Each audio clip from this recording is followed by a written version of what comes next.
Namaste, Tina Thrussell here with the Shin Tao, the Way of the Heart.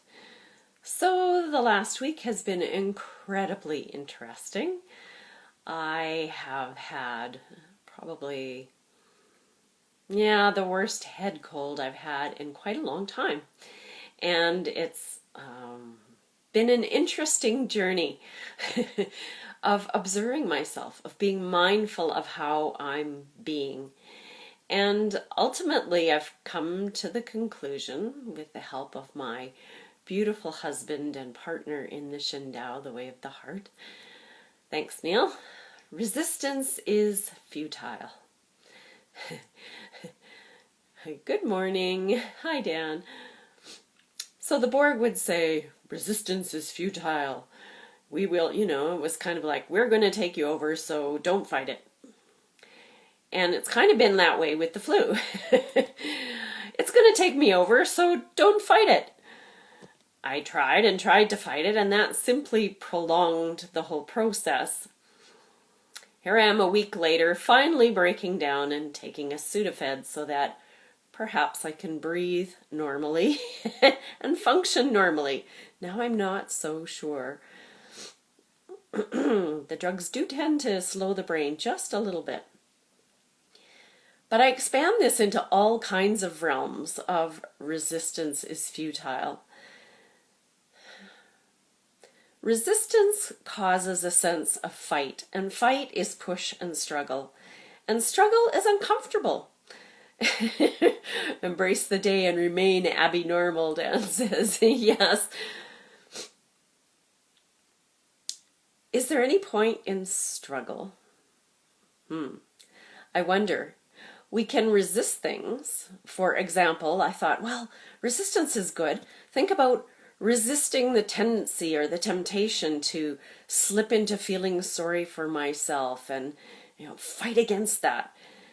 But again, fighting is a position of tension and struggle and hardship. What if instead of fighting the temptation to slip into negative thinking, I simply allow myself to ease into the process of positive thinking, of shifting my vibration, of taking myself into a higher place of being. So rather than resisting, just think about that word. The minute you say resist, your body tenses up and you tighten up and you dig your heels in, and there's this thing that happens with the body that's truly not conducive to moving forward. So that's the bottom line of what I'm trying to say. That even though it may seem like resistance is achieving something, what it's doing is creating blockage. It's creating tension in the body. And instead of resisting the thing that you don't want, simply ease and flow towards the thing you do want. There's a concept. I'm not sure if I'm making it clear, but somehow in this sudafed-induced state, it does make sense to me. All of the things that I resisted, the learnings, the inspirations from the Women Talk convention that I went to, even resisting, wow, okay, I'm really tired, but I'm going to sit here and listen. That became clear that was just foolishness. That was going to cause me more misery. So I pulled up my yoga mat and my blankie and my pillow and I laid down at the back of the room and I eased into what would be more comfortable. From my place of laying on the floor, I could still hear the speakers. I could sit up now and then and check out the PowerPoint on the screen.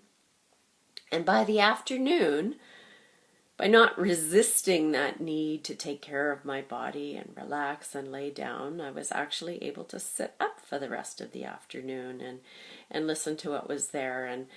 And I resisted conforming to staying seated in my chair when I felt like I needed to get up and move. Oh, Dan, you distract me. I decided to get up and move around, and that again was better for my body. Instead of resisting with our mind that causes tension in our body, we can ease and flow into what we do want with our mind, creating ease and flow in our body. Struggle is optional. Pain is optional. Resisting pain even causes more pain because resistance causes us to tighten up and fight against. And instead, if we ease into the pain and feel it, it passes that much more quickly. I hope this makes sense. And if it doesn't, call me. We'll talk about it. I'm sure I can make more sense of this with a little more time. So, rather than assume that you need to resist, flow into that which you want rather than resisting what you don't want. And just watch what happens.